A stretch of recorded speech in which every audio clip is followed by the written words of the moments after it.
इस दुनिया में हमेशा से ही महिलाओं को सुंदरता और खूबसूरती से जोड़कर देखा जाता रहा है। दुनिया भर के कई हिस्सों में सांस्कृतिक परंपरा और अन्य चीजों पर ग्लोबलाइजेशन का असर पड़ा है, लेकिन दुनिया में अभी भी कुछ ऐसे स्थान हैं जहां पर पुरानी परंपरा का चलन आज भी जारी है, बरकरार है। उनकी खूबसूरती का पैमाना उन लोगों के लिए तो खास हो सकता है, लेकिन दुनिया के अन्य हिस्सों के लोगों के लिए जरूर आश्चर्यजनक, चौंकाने वाला होगा। तो आइए जानते हैं दुनिया के अलग अलग देशों में लड़कियों की खूबसूरती के पैमाने क्या है। जापान, टेढ़े मेढ़े दांत। जापान में लड़कियों के टेढ़े मेढ़े दांतों को चेहरे की खूबसूरती में 4 चांद माना जाता है। यहाँ पर इस लुक को येबा कहा जाता है, जिसका मतलब होता है डबल, और यहाँ के मर्द इस लुक के पीछे पागल होते हैं। इस लुक के लिए दीवानगी इस कदर है कि लड़कों को रिझाने के लिए जापान की महिलाएं सर्जरी का सहारा भी लेती हैं। जितने पैसे हम दांतों को ठीक करवाने में खर्च नहीं करते, उससे ज्यादा तो ये बिगाड़ने पर खर्च करती हैं। इस सर्जरी में कैनाइन दांतों पर मिनी फेंग जोड़ दिया जाता है, जिसकी वजह से दांत वैम्पायर या किटी यानी कि बिल्ली की तरह दिखने लगते हैं। किटी एक सीरीज कैरेक्टर है जो जापानी लड़कियां बहुत पसंद करती है। साउथ कोरिया, वी शेप चेहरा। साउथ कोरिया में लड़कियों के वी शेप चेहरे को सबसे खूबसूरत और परफेक्ट माना जाता है। यहाँ की महिलाएं ऐसा लुक पाने के लिए खतरनाक सर्जरी से परहेज नहीं करती। सर्जरी में जबड़े को काटकर वी शेप दिया जाता है। इस सर्जरी के सफल होने के चांसेस कम होते हैं, फिर भी यहाँ की महिलाएं इस तरह के काम करवाती हैं और कई बार तो हमेशा के लिए अपना चेहरा बिगाड़ लेती हैं। लेकिन इतना ही नहीं, बल्कि इसके अलावा यहाँ की महिलाएं डबल पलक सर्जरी भी करवाती है, जिसे आई वाइंडिंग सर्जरी कहा जाता है। आमतौर पर अधिकांश कोरियाई नींद में और हर समय थके हुए से दिखते हैं। आंख को चौड़ा करने वाली सर्जरी उनकी आंखों को इस प्रकार बड़ा बनाती है कि वे अधिक सचेत और आकर्षक दिखते हैं। कोरियाई लड़कियों में एक नया क्रेज है और यहाँ तक कि बच्चों के इस सर्जरी से उनके माँ बाप को भी कोई आपत्ति नहीं है। मोरिटानिया, मोटापा।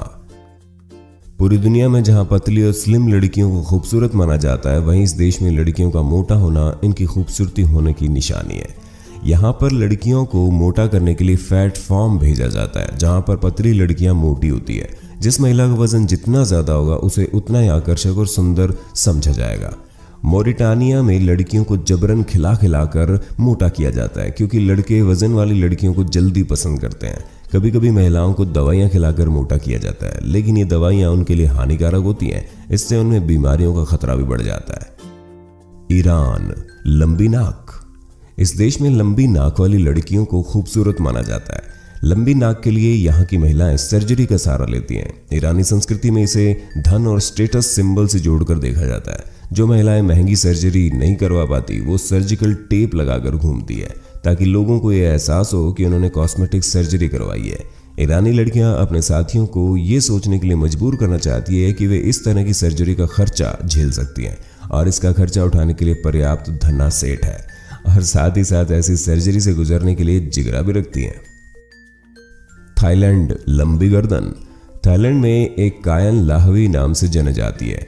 मान लो यदि आप कायन लाहवी जनजाति के सदस्य हैं, आधुनिक समय में इनके गांव बर्मा और थाईलैंड में पाए जाते हैं, तो संभावना है कि आपकी ड्रीम गर्ल के पास एक लंबी सुराहीदार गर्दन होगी, जिसे तांबे के छल्ले से सजाया जाता होगा। असल में कायन लाहवी लड़कियां 5 साल की उम्र से ही इन भारी तांबे की कुंडलियों को पहनना शुरू कर देती हैं, और समय के साथ गर्दन लंबा करने के लिए ये हर साल इन कुंडलियों में एक नया छल्ला जोड़ती रहती है, जब तक कि वो बड़ी नहीं हो जाती। पीढ़ी दर पीढ़ी इनकी ये प्रथा चली आ रही है। लंबी गर्दन इन जनजातियों में सुंदरता का प्रतीक माना जाता है। चीन, लंबे पैर और पीला चेहरा। फुट बाइंडिंग सदियों से चीनी संस्कृति का एक महत्वपूर्ण हिस्सा था, जिसे बाद में प्रतिबंधित कर दिया गया था, लेकिन इसका प्रभाव अभी भी कुछ वृद्ध महिलाओं में, खासकर देश के ग्रामीण क्षेत्रों में देखा जा सकता है। इसमें महिलाओं के पैर की उंगलियों को छोटा और नाजुक बनाने के लिए तोड़ दिया जाता है और कपड़े से सख्त तरीके से बांध दिया जाता है। इससे चीनी महिलाओं के पैर छोटे और नाजुक बन जाते हैं, जो कि सुंदरता का प्रतीक होता है। इसके अलावा चीनी लड़कों को लंबे पैर वाली लड़कियां भी बड़ा पसंद आती है, जिसके लिए यहाँ लड़कियां पैरों को लंबा करवाने के लिए सर्जरी करवाती है। ये एक जोखिम भरी प्रक्रिया है, लेकिन बहुत महिलाएं अपने आत्मविश्वास और खूबसूरती को बढ़ाने के लिए पैरों को लंबा करवाती हैं। हमारे देश में जहाँ लड़कियों के पीले चेहरे को बीमारी से जोड़कर देखा जाता है, वहीं चीन और साथ साथ जापान में लड़कियों का चेहरा पीला होना खूबसूरती की निशानी है। जापान में महिलाएं अपने चेहरे को पीला रखने के लिए जिंदगी भर सूरज की किरणों से बचकर रहती है। चीन में बीच पर भी वो फैसिकिनी लगाकर घूमती है ताकि धूप ना लग जाए। चीन में किसी का रंग डार्क है तो ये समझा जाता है कि वो फील्ड में काम करता और गरीब है ना जी।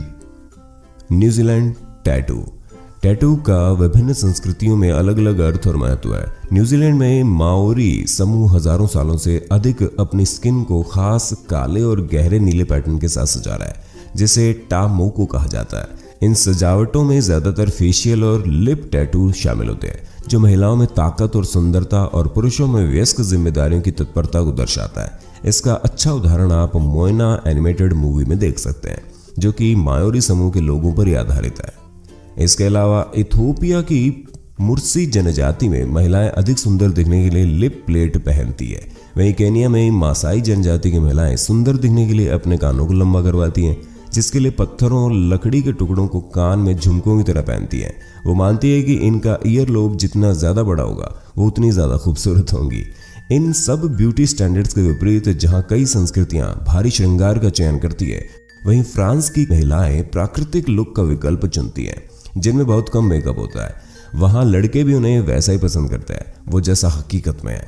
तो ये थे विश्व भर में लड़कियों की खूबसूरती के पैमाने।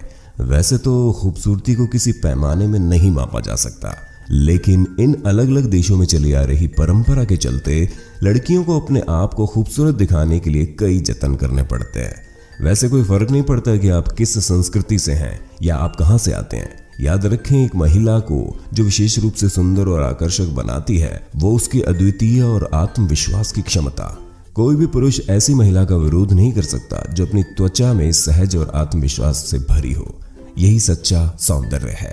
इसलिए मुझे लगता है कि कुदरती मैं जैसा भी हूं, मुझे अपने आप से बहुत प्यार है और अपनी बॉडी के किसी भी हिस्से को मॉडिफाई या खिंचवाने जैसा काम बिल्कुल नहीं करूंगा। आपकी क्या राय है? कमेंट में जरूर बताइए।